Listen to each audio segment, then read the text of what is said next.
there's a growing awareness among people of the underlying spiritual nature in all things. We all want to unite with the energy that makes and guides the universe, but it is the way we see reality that stops us from learning our true nature and purpose. Our mission is to uncover evidence and explain the mysteries which connect science and spirituality. By seeking out those with remarkable insight who are willing to come forth and disclose valuable information, we hope to find the truth about human potential, what we really are, and where we came from. If we answer this, we answer everything. There are those, however, who would not want us to succeed. To begin our journey of discovery, we searched for someone who thinks outside the box, someone who could show us a different way of viewing the world. We found John Hutchison, the discoverer of a collection of strange phenomena known as the Hutchison effect. We're gonna go see John Hutchison, who has some sort of anti-gravity device. Right, and his whole apartment is built all around these buttons and gadgets and stuff. So how in the world does he make this incredible device in a tiny apartment here in Vancouver? I have no idea. You know what? I think I just found it. Wow. Look at that. That's amazing. Incredible. He's got an anti-aircraft gun. He's got a generator. He's got a transformer up there. This guy is... A bell, too. This is amazing. I've never seen anything like this. Wow. Let's go meet him. Yeah, we gotta check this guy out. Yeah. Okay. Or it's right here. It's right there.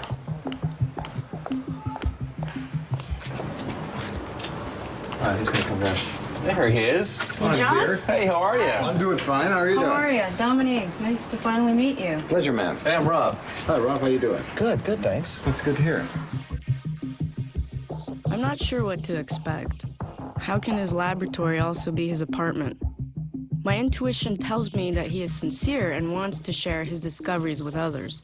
Okay, so this is the laboratory. This is the laboratory.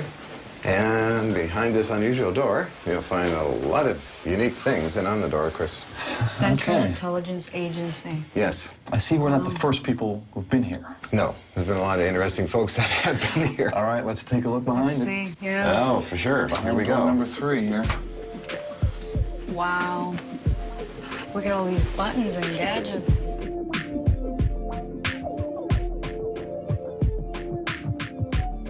I've never seen anything like this before. On the floor, there's an amazing amount of metal samples from the 1980s experiments. Wow. I thought I'd drag them out and save time by dragging them out that way. Is this gold? Oh, that's actually brass. So this is what happens when the metals are affected by this gravitational field. That's right, yes. Sometimes they'll lift up or they'll turn into jelly or fall apart or actually convert into another unknown alloy. And how long does it take for it to get mushy? It can take a few minutes, sometimes seconds, and it just turns into, looks like a pile of gooey metallic stuff, and it just starts moving around, falls apart, and stays that way after the machines are turned off. So by changing the frequencies, you can change the effect that it has on these different objects. Pretty well, yes. Yes, the heaviest object I levitated was 1,500 pounds, and then another team did it too, in the bigger labs. And it's not heat. There's some other process that's going on. Some other process working on the atomic level, I believe. Yeah. It's The just, radio waves and unusual things. you ever put any organic substances on this thing? And Actually, we did. We put our dinners in there one time. Let's see what happened. And, well, it tasted good. So you have a toilet here. Yeah, the throne. She's inspecting it. Oh, my goodness grief. Believe it or not, How do you do it? I sit there and take my vitamins all in one kind of operation. So what's this right here? That's a transmission unit that I use in some of my experiments. It's a naval piece, and I'll be turning that on a little shortly. how come so much of this stuff is radio gear? It's all naval radio transmission gear and receiving units, and I use the high voltage and power supplies and that, converting them into usable power like a Tesla coil has energy. Well, I don't need the sparks, I just need the energy from the different machines. So most of your stuff is ex-military. All ex-military. We're talking, what, 1,000,000 volts, 100 million volts? Oh, no voltage like that. No, that's in the big labs that have that, but roughly about 20,000, 30,000 volts. Now, some of the stuff looks like oscilloscope. Some of it looks like it's transmitting equipment, receiving, two-way equipment. We see just about everything having to do with radio. Do you need to generate radio signals on all frequencies or just specific ones? I had to do multi-band radio frequencies for the experiments, and along with that, I also generate electrostatic power. Didn't you get raided by the government? There was a major raid in 1991. Okay. Who raided 1990. Government guys, but I was in Europe at the time, so they took the entire 22-ton lab and... They took all the stuff? All the stuff. Really? Buried it and put it in barrels, and they tried to keep it a secret, but the main newspapers, Vancouver Sun, found out about it and put it headline news. So all these samples now are again, a result of your various tweaking of your equipment and your experiments. Have you ever had metal just react in a way that perhaps it just disintegrated or exploded or anything like that? We had large bars of it where the end of it would just simply not explode, but just fall apart into a soft, unknown alloy. John, can you try and show us an experiment? I can show you an experiment, which will probably happen within here. What I have in that area, that's another room, a machine room, actually, but in the center of it is some of the high voltage equipment and test samples. And I got a small video cam to see what I'm doing, because I'll be operating all the controls around in here.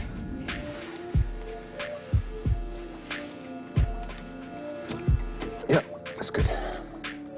Go way back in the back here and turn on the other machines.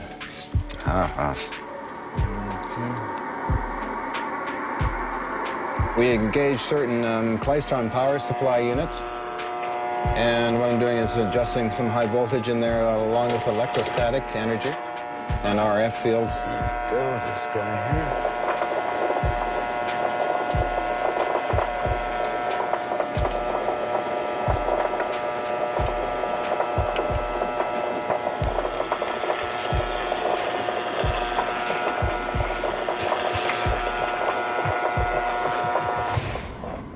Okay, John, what is that wheel that you turn, that you're turning to change the energy? What is that? That's actually a phase shifting wheel. Okay. It activates generators in the other room, and I can shift phase negative or positive, one way or the other.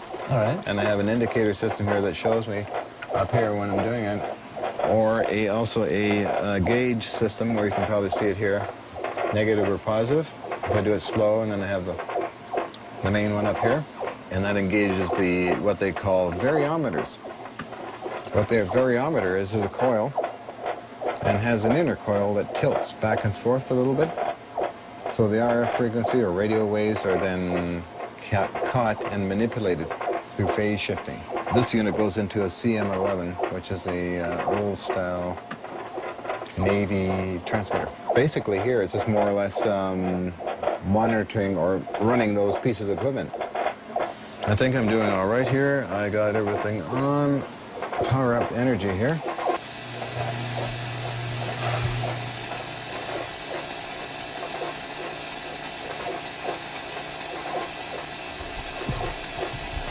I'm just gonna rest my hand on this 50 caliber machine gun.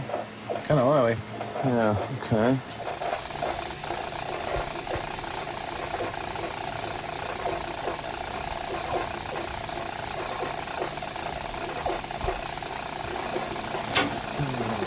I can hear something powering up. That's incredible. That's interesting. Now, I've taken heat into consideration. If there's spark gaps in that, they heat up and the frequencies adjust. So what I try and do is compensate all the time. Okay. And these instrumentations, they help me a little bit on determining that. Nothing's happening. Or overheated a bit. Can't tell from the monitor, but we'll try. I got it cranked to max. Yeah, I've got a spike there, but... Yeah. Oh. Got something levitating in there. It's levitating.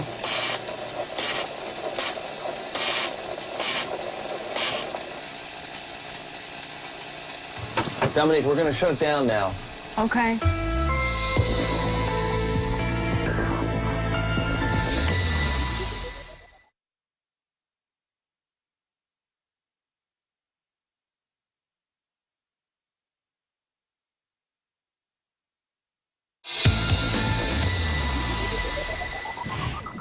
Well, John, what we saw was really interesting. You had this canister that seemed to levitate and be spinning. You have things just randomly scattered around, and this field could affect them regardless of where they're positioned? Yes, actually the range on the fields is up to 300 feet. It was measured by Los Alamos in 1983. Now, in this apartment, everything's so congested that it affects other people's stuff upstairs or next door and that. It is a problem trying to do anything really in this confined space. Okay, now this is really interesting. This one here is, again, it's aluminum bar stock with a kitchen knife that sat on top and floated inside of the metal, and we... Floated inside the metal? Yeah. So it was like, this part was melting, and then it's like it was floating on top of water kind of thing? Kind of like that, and it just sort of fell inside the metal and stopped after we machined it down to expose the actual knife itself. Mm-hmm. Let me ask you, the experiments that you're doing here, does that recreate the Hutchison effect, or is that only done at an industrial lab? Well, no, here the original Hutchison effect is created, but not on such a dynamic level as in the industrial spaces because of the problem with power. Not enough juice around here, Not enough juice in here. How come the government isn't using this technology to build cars? And instead of using gasoline, which pollutes the air, isn't there something like free energy that we could use and implement into a vehicle? Oh, there's all types of free energy out there. Yeah. It's known as zero-point energy, and it's pretty well a bona fide energy source. But in the matter of national security, these guys are keeping it to themselves and experimenting in the national laboratories with this technology. Do you think the military is using anti-gravity technology for their aircraft? Oh, for sure. They used the high voltage already years ago for the stealth bomber. Give it an extra lifting power. They cover it in a certain material, and then they add high voltage to it, and that gives it a kind of an extended wing. Thanks for showing us the equipment. We really had a very electrifying time here. Actually, so did I. It was a pleasure meeting you. Pleasure, man. Thanks, John. Great. Off to the next adventure we are. Okay, That's sir. right. Have fun. Don't get lost out there.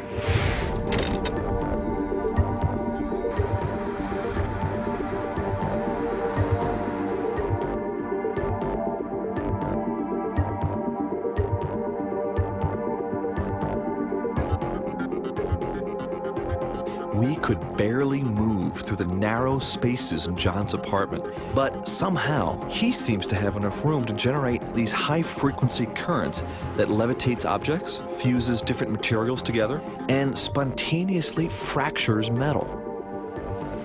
According to John, the Hutchison effect occurs as a result of combining radio waves and high-voltage sources, such as Tesla coils. If this zero-point energy can be converted into usable power, it's no wonder the military was interested.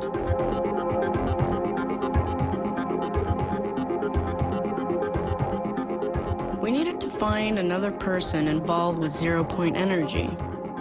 My research led us to Las Vegas, Nevada, to a man named Ralph Ring, a gifted and intuitive researcher and developer who helped to build and test pilot flying discs in the late 1950s and early 1960s.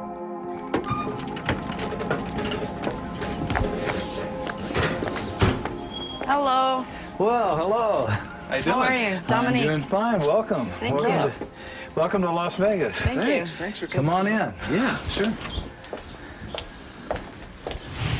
Welcome to our home. Beautiful, beautiful. Thank you. Thanks for taking some time. We're really interested to talk to you about these flying saucers that Well, you have not only been building, but flying from what we hear. Yes. we started, at least I started back in the late 50s and early 60s.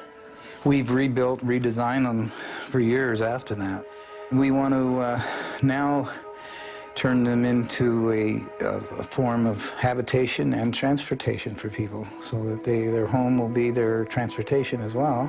Ralph, by we, who do you mean exactly? Oh, okay. Well, I should fill you in on that, I guess. Nikola Tesla was a great inventor and a great humanitarian. Well, Tesla wanted to get into his field, which was free, if you will, energy that comes from the surroundings. He was hired by J.P. Morgan to work with Westinghouse and Edison companies and the East Coast. And Tesla said, I've got it made. I think we can now transmit electrical power through the Earth, through the ionosphere, without any wires or telephone poles. If you gave a device, like a free energy device, a generator that would service all their needs in their home for free, they could then bring out their creative talents, which they were born with and have been suppressed because they've had to toil for a living. They could be tremendous artists beyond our dreams, tremendous engineers beyond our dreams. J.P. Morgan was not buying it. He said, no, we're going to have to tear this stuff down. So Tesla kind of pulled back into himself and decided, you know, well, I guess it's not time for this. Well, at that time, he was living in the New Yorker Hotel, actually, in New York. And there was a fellow by the name of Otis Carr who he's going to school, and to supplement his income, he worked as a clerk in this hotel. And Tesla and him became acquainted, and Carr was a sponge. He loved science in every way, shape, or form, but he was a natural science. He believed in the same thing Tesla did, that there's no limits to natural science, and everything should be on a simple level. Tesla said, they're not interested in my time. I want you to take everything I can teach you and go in your time and see if they'll listen to you. And if you don't make it, you're going to have to pass it on, because at the rate we're going, we're on a self-destructive course. Carr said, I will, and he got his own lab started and started really getting into a lot of free energy devices and building them. So he built a spaceship? Mm-hmm. He's building small spaceships then, and he had different sizes, different models. So tell us how you met Otis Carr and how you began working with these flying saucers. There's a company, Advanced Kinetics, in Costa Mesa. That's where we were living, in Costa Mesa, California. And they're looking for a research and development laboratory technician. They gave me a job, they put me in the research lab, and I was inventing ideas all day long. I just loved it because I like to invent simple ways of doing hard things. And was Otis Carr working there too? No. I told some friends about this and what I was doing, and he said, well, come to our group. We've got a group here called Understanding. It was created by a gentleman by the name of Daniel Fry in California. We could talk about things that were unlimited, not limited. I said, my mission is to see that we have habitation and transportation in one vehicle. And he said, well, you sound like a guy that's back east getting in trouble right now. His name is Otis Carr. And he put in a patent for a levitation device, and they wouldn't give him the patent. He said, you got to pull that levitation out and anchor it on the ground, and we'll give you a patent on an amusement device. You cannot use levitation. They brought him out to California. They said, here's your lab. It was all built. It had living quarters. It had machine shops. It had. That's where you did most of your work, I imagine. And this is where you guys worked on the spaceship. Mm-hmm. Yeah. How long did it take to develop this craft? Day and night, 24/7, we were building these small prototypes, and they would range anywhere from 12 inches to 3 feet to 6 feet, to, in size. And they actually flew. They actually levitated. Oh yeah. And what was the source of the power? Well, it was magnetic in nature, and you were actually building these for people to sit in. I mean, not just models. These were prototypes just to prove what we wanted, and then graduate up to where human habitation could get on board and operate them. If you could explain to us very simply how this device, how these craft work. In those days, we had counter-rotating wheels, one going clockwise and another going counterclockwise.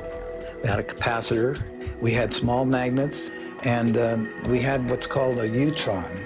It was a double tetrahedron. That's 2 ice cream cones put with the open ends together.